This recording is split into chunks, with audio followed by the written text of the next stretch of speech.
Ngiyakubanika ofakazi bami ababili. Bamba, ngizobanika ofakazi bami ababili. Yebo, qhubeka. Ukuba baprofethe izinsuku eziyinkulungwane namakhulu amabili namashumi ayisithupha bembethe indwangu yamasaka. Laba bazobe obani laba? Ofakazi bami bangakhi? Yawuthulile ke sengizakukhomba bese uyaphakama usho wedwa. Obani laba? Bangakhi? Bambe, khona indaba la. Qhubeka. Verse 4. Labo bayiminqumo emibili nezinti zezibani ezimbili ezimi phambi kwenkosi yomhlaba. Njoba sikhuluma sondela. Njoba sikhuluma nje. Baphambi kwethrone yezulu. Laba babili. Bemi phambi kwesihlalo.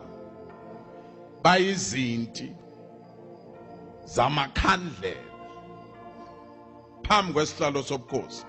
Kodwa kuzofika isikhathi ngizobathuma beze la. Sondela. Wobani laba? Ofakazi. Qaphela. Njengoba kungofakazi nje buya ke buya. Ku-Old Testament sebahlwithwa. Bahlwithwa bengakakuboni ukufa. Sondela. Kwi-Old Testament isithole ngivumela.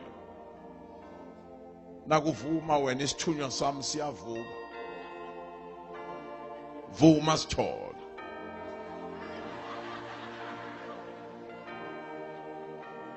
Ngakhohlwa. I-rapture isagcine ku-number 4.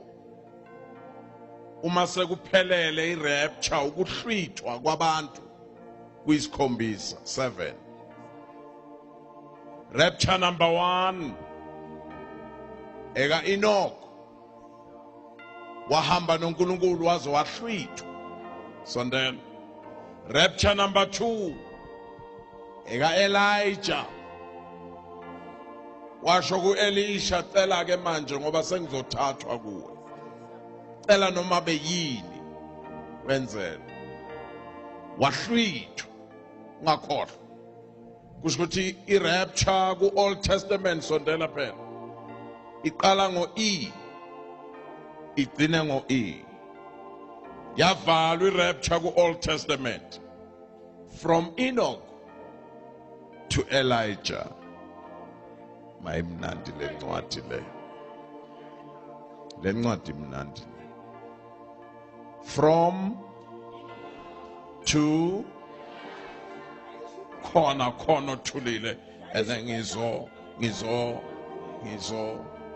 ngizokhomba from to bamba ke mntanami yavalwa i-rapture. Njoba ngikhuluma nawe, njoba kukhulunywa ngalaba babili bathi baphambi kwesihlalo sobukhosi. Kusho no.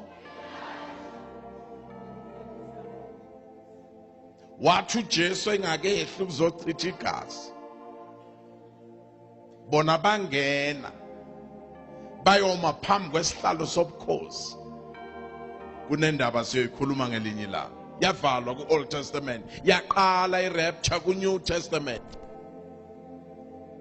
Iqala ngo-C. Ngakhohlwa. Uma Bishop Mtulu, uma uKristu Jesu engakafi kuthiwa Jesus Christ. Once uJesu wavuka ethuneni, awusaqali ngoJesus. Sokuthiwa Christ Jesus. Sokuqala uDobo. Ngoba wavuka ngoDobo namandla amangalisayo. Now naye wahlwithwa mbheka yongena emazulwini. Wangena wafafaza amazulu ephethe lakhe igazi. Engaphethanga le inkukhu nele imbuzi. wangena kuthiwa ezulwini kwathulwa i-hour lonke litsho kamandi lesixhosa lithi wawabingelela amazulu ngeleli lakhe igazi wathi umeqeda wafafaza amazulu wema phambi koThixo kwathetha uThixo hlala ngasekunene sami uyindodana yami ngize ngenza izitha zakho zibe yisinabelo seinyawo zakho. Sondela bamba nako njengoba ehlaliswa akazihlalelanga ezulwini wahlaliswa wabeka igazi lakhe phambi koThixo. Ake nguhlebele na indaba igazi likaJesu lelangena fafaza ngalamazulu wathi ugqiba walibeka phambi koThixo wayesehlaliswa wahlala ngasekunene sikaThixo. Libekelweni igazi phambi koThixo ukuze uThixo nakabheka thina emhlabeni akasibheki nje ngamehlo kodwa uma sibuka usibuka through the blood. Uthi angabheka egazini abone usithole athi angabheka egazini abone nami. Awayi amen. Asikho lingekho igazi wahlwitho yongena emazulwini.